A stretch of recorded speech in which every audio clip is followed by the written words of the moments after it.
Amerika Serikat mendesak Israel untuk segera membersihkan 68 juta ton puing di seluruh jalur Gaza. Sebagai respons, Israel memilih Rafah sebagai lokasi proyek percontohan pembersihan puing. Mengutip Tribun News pada 13 Desember, kabar ini pertama kali diungkap oleh sumber utama Yediot Ahronot pada 12 Desember 2025.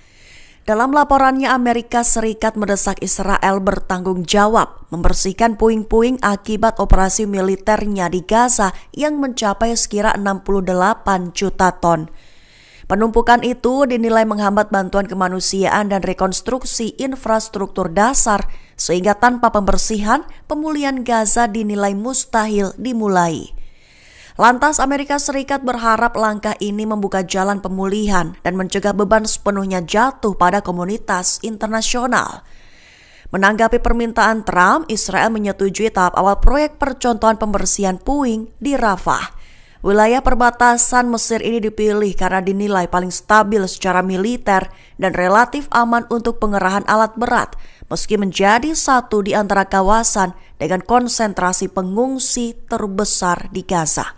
Sebagai informasi akhir saja, dengan Gaza tertimbun puluhan juta ton puing, proses pemulihan diperkirakan memakan waktu bertahun-tahun dan menelan biaya lebih dari $1 miliar Amerika Serikat.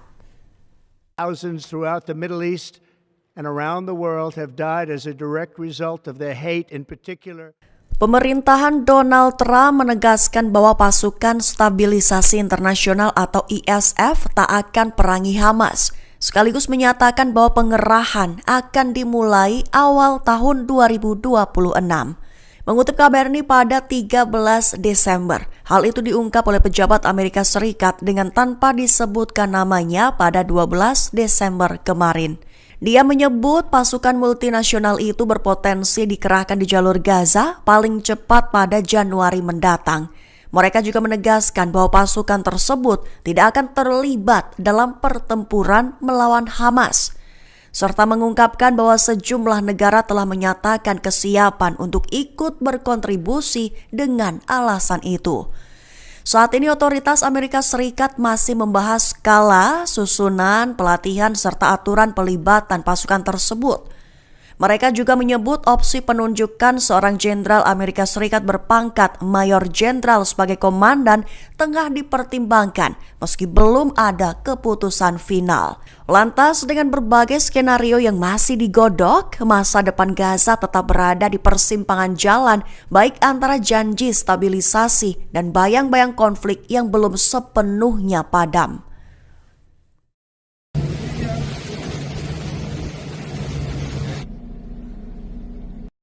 Ketegangan kembali mencuat di jalur perairan Timur Tengah.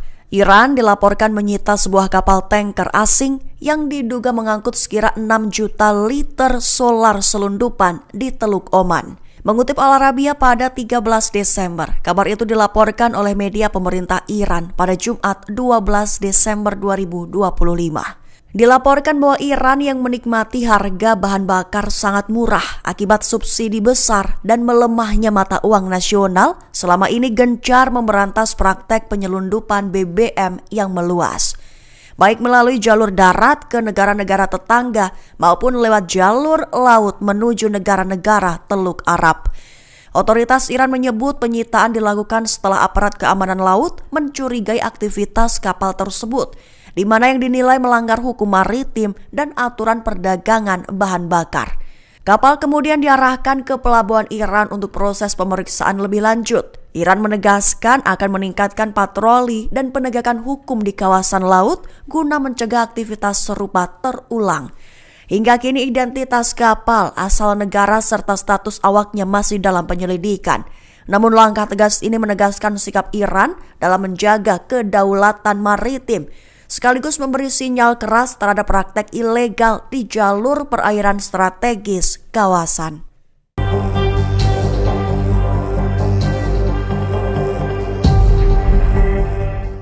Israel bak mendeklarasikan bahwa Turki adalah musuh, sekaligus tegas menolak kehadiran pasukan Recep Tayyip Erdogan di jalur Gaza. Mengutip Al-Mayadin pada 13 Desember, hal itu diutarakan oleh Konsul Jenderal Israel di New York, Ofir Akunis, dalam komentarnya kepada saluran televisi Israel Kan 11. Akunis menegaskan Israel tidak akan mengizinkan tentara Turki masuk ke jalur Gaza.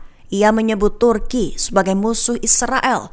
Seraya menilai pernyataan Presiden Erdogan mencerminkan memburuknya hubungan kedua pihak di tengah perang Gaza. Lantas lebih jauh, Akunis menyebut Israel tengah mengupayakan kesepakatan keamanan dengan Suriah, namun juga menegaskan bahwa hal itu belum akan terwujud dalam waktu dekat. Lantas, ia juga mengatakan Israel meminta mediator Amerika Serikat memastikan wilayah antara Damaskus dan dataran tinggi Golan didemilitarisasi serta mencegah kekerasan terhadap komunitas Druze.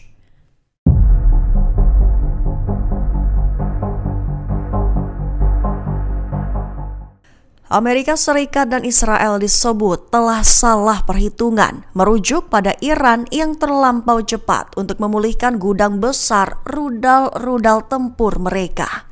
Mengutip Tribun News pada 13 Desember, hal itu dilaporkan oleh sumber utama Ynet baru-baru ini. Adapun informasi ini diketahui muncul dalam pengarahan tertutup Niset, di mana menjelaskan bahwa 6 bulan setelah perang 12 hari dengan Israel, Iran dilaporkan kembali menggencarkan produksi rudal balistik dalam skala besar. Seorang pejabat militer Israel pun mengungkap bahwa kemampuan produksi rudal Iran sempat terpukul akibat serangan udara pada Juni lalu. Namun kini kapasitas itu disebut telah pulih dengan cepat dan kembali menjadi prioritas strategis utama dalam perencanaan pertahanan Teheran. Pemulihan ini disebut melampaui perkiraan para pembuat kebijakan di Tel Aviv bahkan di Washington, di mana yang sebelumnya meyakini serangan tersebut berhasil melumpuhkan gudang serta fasilitas manufaktur persenjataan Iran. Adapun peringatan soal kembalinya kekuatan rudal Iran itu mencuat sering meningkatnya intensitas uji coba rudal dan drone dalam latihan militer berskala besar di kawasan Teluk Persia dan Laut Oman.